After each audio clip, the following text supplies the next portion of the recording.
Welcome to the Online SuperCoach podcast. Today, we have the impact pilot himself. He's a business consultant, a real fitness entrepreneur for quite some time. He's been featured on many different media publications over the years. And we have Tom Jackobs. Welcome. Hey, thanks for having me. All right, Glad great. to I'm be so here. happy that you're here. I have so much I want to get into, but first, I just want to ask you if you have a phrase or a mantra or something that speaks to you that you would like to share with our audience. Yeah, absolutely. So it's actually a song, and it's Thunderstruck by AC/DC. And I think the reason that I chose that one is the buildup of the music at the very beginning. So if anybody remembers what that song sounds like, Google it. But it builds up to this kind of explosion where they go into what's happening. And I feel like that's been my life. It's been a build up to this boom point where I am now. So that's so funny. My oldest son, he's 12. He's not really into music at all, but he's on many baseball teams. And one of them just a few weeks ago asked what his intro song he wants to be, and he picked Thunderstruck. Oh.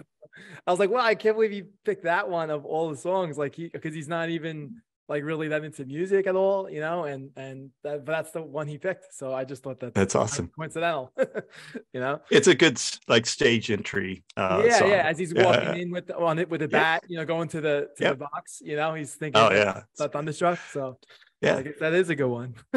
Yeah. So that's kind of cool. Awesome. Right. Great. So that's kind of coincidental. So next, so tell me, I know that, you know, while you were in college, you were like already had that entrepreneurial spirit. Like I read how you were, you know, like you were sending out your sample tapes, you know, sample music to new brides to be and things of that nature, trying to really motivate yourself.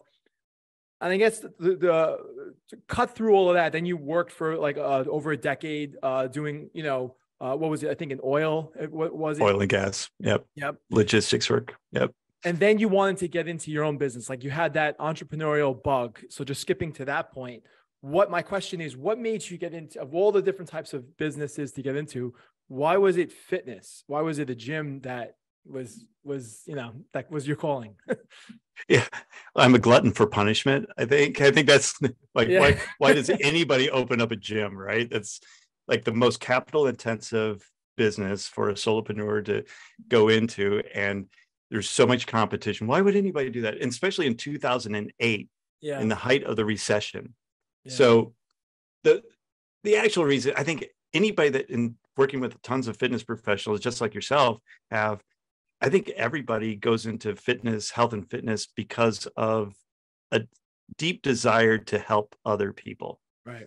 And that was definitely mine, but it came about because I was overweight. I had high blood pressure, high cholesterol. And when I saw my doctor for a checkup at 30 years old, he was like, you'll be lucky to see 40 if you continue down this route. Wow. So we need to because I have a family history of heart disease and a combination of high blood pressure and cholesterol problems. That's just a ticking bomb waiting to happen. And, you know, this doctor is, you know, like most MDs that see 100 patients a day. He's like, well, just take these 2 pills and see me in 3 months and let's see what's going on. I was like, wait. What else could I do? Yeah. You're like, well, you know, some people do this thing called diet and exercise, but you know, that may or may not work for you. I'm like, oh, wow, what a great endorsement for a healthier living life, right? Without medications. So, like I said, I'm a glutton for punishment. So I actually did the diet and exercise. And so I did the Body for Life program back in 2001.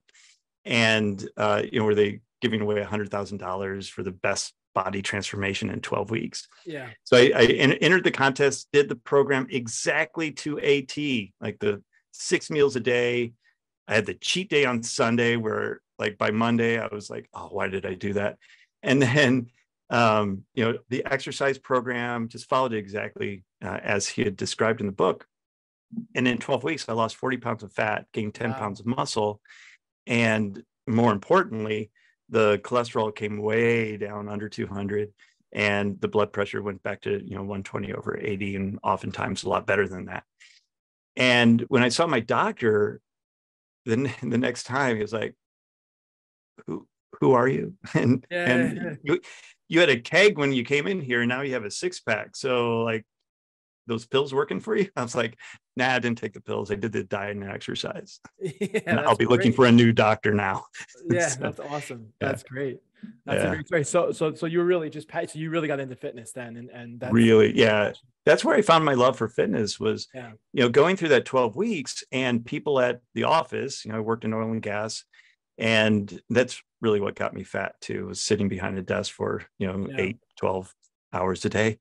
And, but people were asking, as people would, what are you doing? What are you taking? What's your secret? It's like all yeah, those little shortcuts, right? And it's like, well, I'll tell you my secret. I'm eating 6 times a day, and I'm exercising 30 minutes a day. yeah. Oh, wow. People are like blowing their brains out. It's like, wow, that's amazing. Like, it's not rocket science. And Yeah, so as I was teaching people, I was like, you know what? There is a real need for this. I should get certified. And so I got certified as a personal trainer, and was doing that part-time, on the weekends and evenings and before work, and just absolutely loved it.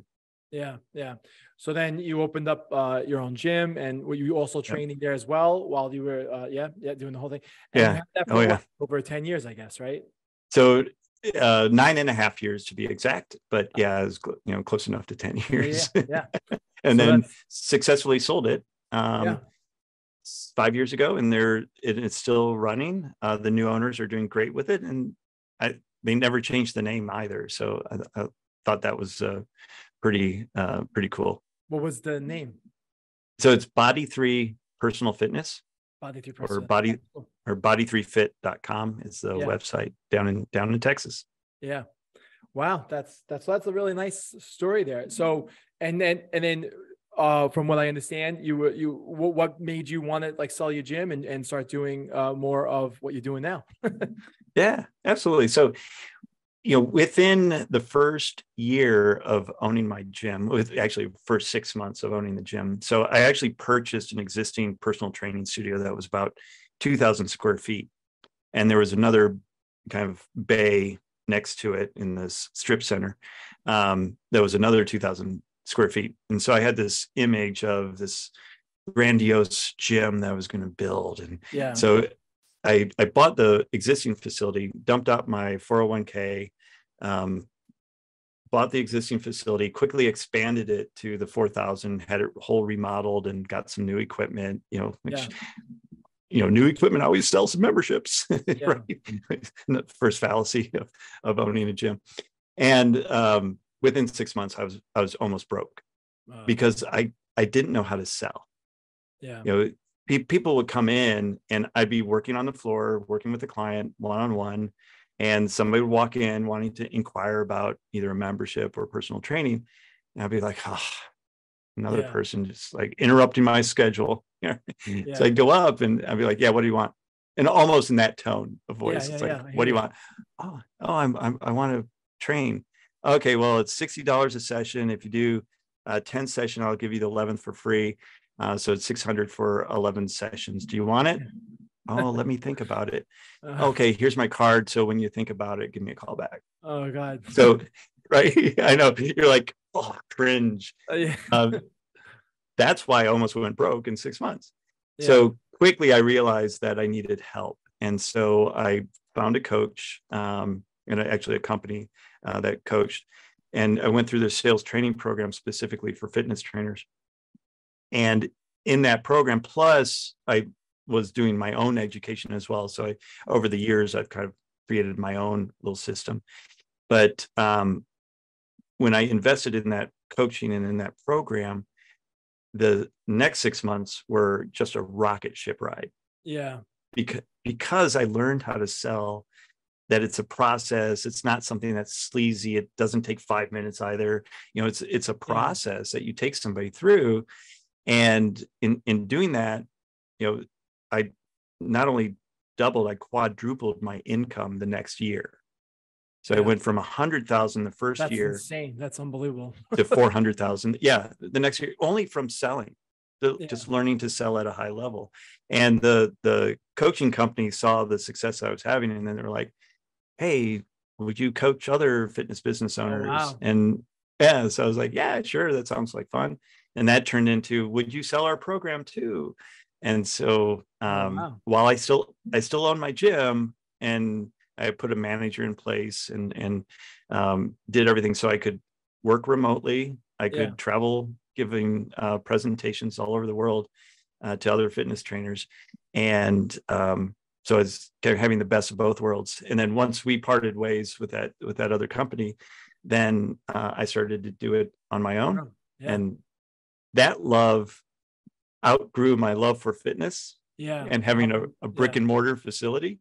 Yeah. So I started looking for a seller and ultimately sold it, and then started doing coaching and consulting full time. Wow.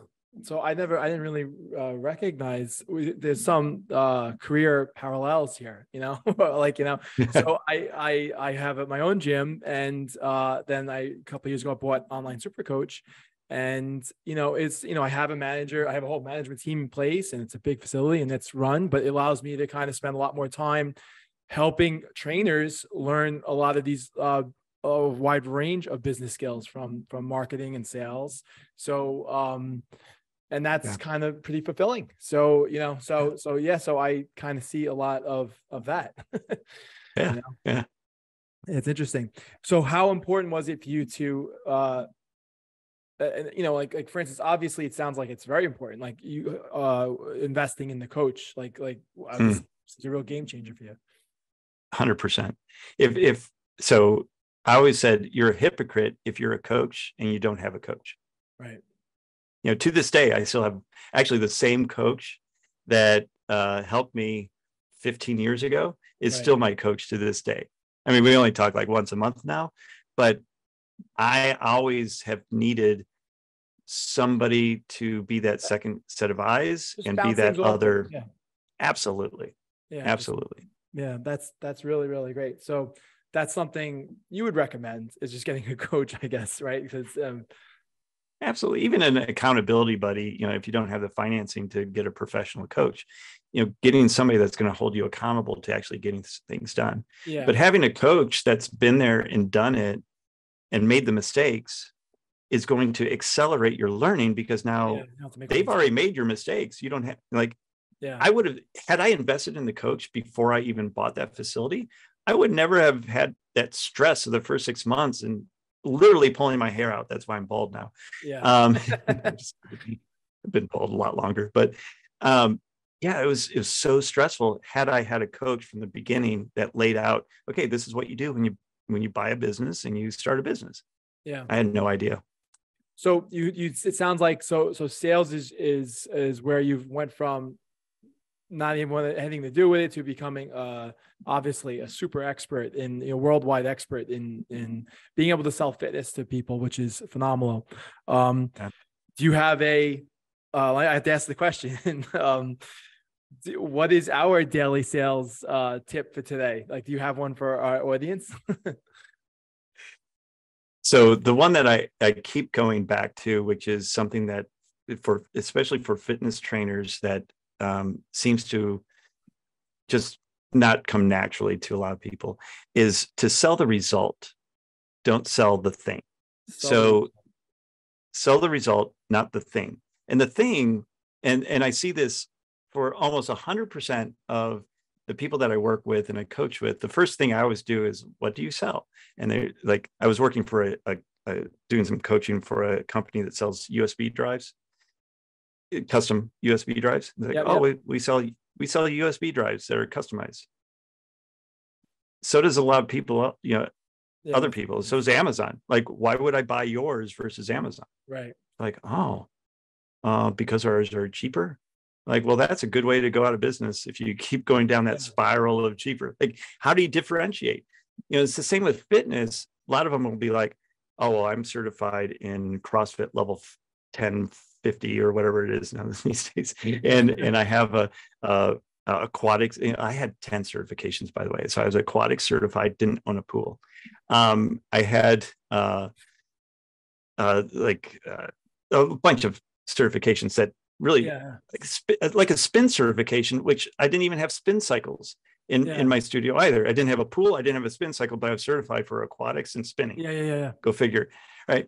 Because we think that having that more education is going to get more clients, and that's complete fallacy. And that's what people want. But if you think about fitness, what's the one thing that's gotten people fat in America? Not working out. Right. What do you think people don't want to do? Work out. So why would you sell a workout to somebody that doesn't want to work out? Right. That would be very difficult to sell something to somebody that they don't want. So you have to think about what's the result? What's the end result that you're actually selling? It's looking better, feeling better, more energy, a longer life, a better quality of life. All of that, that's what you're selling. And, as I do love other coaching as well. And I was listening to some recordings of sales calls, and this one person, they have a really unique fitness solution that's like electromagnetic, and it does some stuff for people, and it's kind of high tech, and is struggling to get it going and getting a lot of new members. And when I was listening to the call, I was like, oh, yawn, because he was just going into all the technology behind this cool piece of kit that's going to get like really great results. And, it's like, oh, and we hook up these nodes to you. And it just sounded painful to begin with. I was like, but what's that going to do for me? I'm 50 pounds overweight. What's this going to do for me? Right? Had that person focused on, look, we have this really cool program, and we can guarantee that you will lose up to 40 pounds in the next 12 months. Are you interested? People will be like, yeah, sign me up. I don't even know what it is. Sign me up. Exactly. Right. You know what? There's so many things you touched upon there that really I have my own stories and resonates too. I mean, first of all, sell the result, not the thing. That is like such a powerful thing. I don't say it so cleanly like you say it, but I say basically the same concept all the time to so many different people. You want to sell the result, not the thing, because that's really what gets them, what gets the prospect to really want, desire to want to have that same outcome. You really want to paint that picture and want them to want that, really get excited for that kind of outcome, because that's really, I think, is such an important thing. And then the certifications thing, I've been in the fitness business for over 20 years. I've had a lot of trainers come and go. So I am a little cynical and biased when it comes to the certifications, and I absolutely agree with you. And this translated in a recent call I had with a new client of Online SuperCoach. And she was like, I don't get it. I have all these certifications, and none of that helps me get any clients. I always put it on my website and my this and that. I don't get any clients.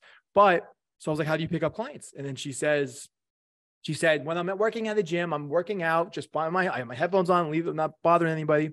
And then people just gravitate towards me, start asking me questions. And then they wind up becoming a client. I'm like, let me ask you a question. Has any of them ever asked you what certifications you have? And she says, no one's ever asked me that. I'm like, right. They like you because of your personality, your culture, like what you're bringing to the table. They think you looks like you know what you're doing. That's what's attracting them to you, not the certification. So I totally agree with all of that, everything you're saying. And even the find your fitness. I think that's like a way to approach, selling to clients is you want to sell to them what they're into. Some people might like spinning or running or weightlifting or aerobics, kickboxing, whatever it is. You got to find something that they're going to want to keep doing, even if it's just walking. Find something that they could sustain. So there's so much here that you've said that just resonates so strong with me, Yeah, it's crazy.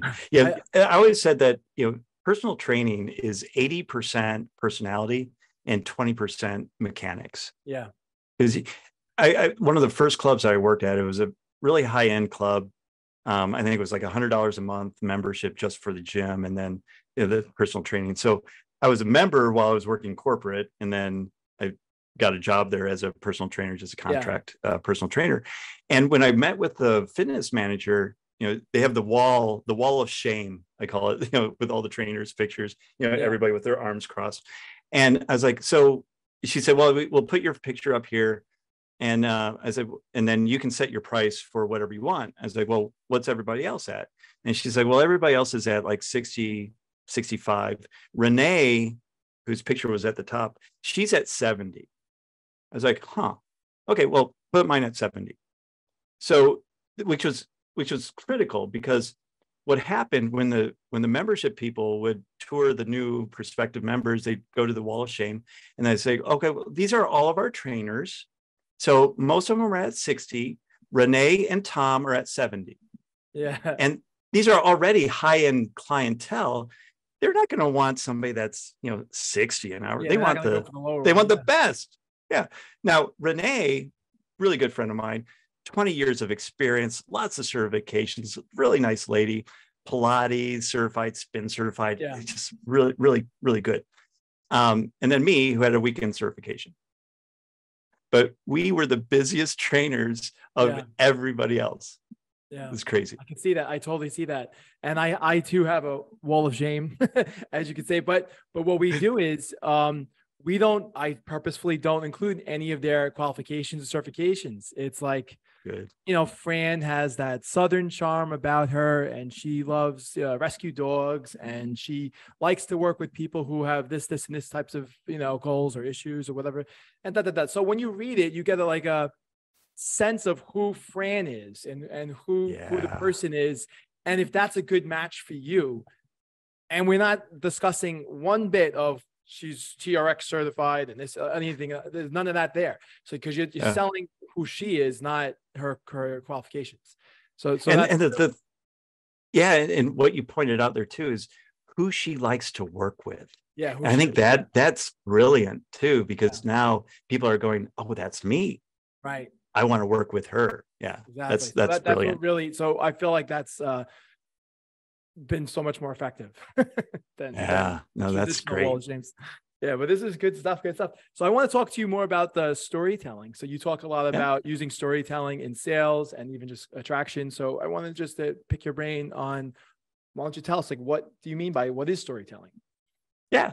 So I've told now, I think 3 or 4 stories in the course of our interviews so far. One of those, so the body fat and the body transformation story is the key story that I always use for public speaking, doing lunch and learns, and attracting new fitness customers, because that really spoke to a lot of people. It's really relatable. You or I get up there in front of people and they're like, oh, well, it's easy for you guys. You work out all the time. What? And then I show my before picture and they're like, oh, okay. He didn't work out for a long time. And that adds so much credibility. And then tying my story around that, now it gets people into my story, where you're the hero of the story, but you have a guide. Now, when people are hearing that story, they flip it around and they can see themselves as the hero of that story, and now you as the guide. Right. And so by the time you're done with that story and done with your presentation, you have people just going, I need to work with him, or I need to work with her and get this done. Yeah. So how would, besides transformation stories, which is obviously a very popular tactic, what other types of storytelling would you suggest for trainers who are looking to just, sell themselves? Yeah. So definitely their origin story, or like how or why they got into fitness in the first place. And that has a very powerful effect to show the passion that you have for helping other people. Because at the end of the day, people, Maya Angelou, I'm going to murder her quote here, but people don't care like what you do, how you do it. They care about how you made them feel. Yeah. And so the more that you can tell a story with feeling and with emotion, the more people are going to gravitate towards you and want to do what you ask them to do. And so whether you're selling on a stage, to 1,000 people, or you're selling one-on-one, the story is really, really important for your own personal story, And then the second most important story is of a client that you've worked with that has gotten success, that, and this is the secret sauce to this one, is a client that mirrors the prospect. So I always had like 6 testimonial or case study stories ready to go based on who was sitting in front of me. So if I had a 30-year-old woman, I wouldn't show my 50-year-old bodybuilder success story because it's a huge disconnect. So I would always have 30-year-old female, 30-year-old female case study. Yep. And this was her story. And now that person go, oh, I can see myself as her. And now I want what she has now, the result. Yeah. Yeah. Well, that's great stuff. This is everything here you're saying really, really resonates with me, and I'm sure it does with the audience as well. So if any of any of our audience here wants to follow you or hear more about you, I mean, where else can they? I mean, do you have a podcast? I do not have a podcast.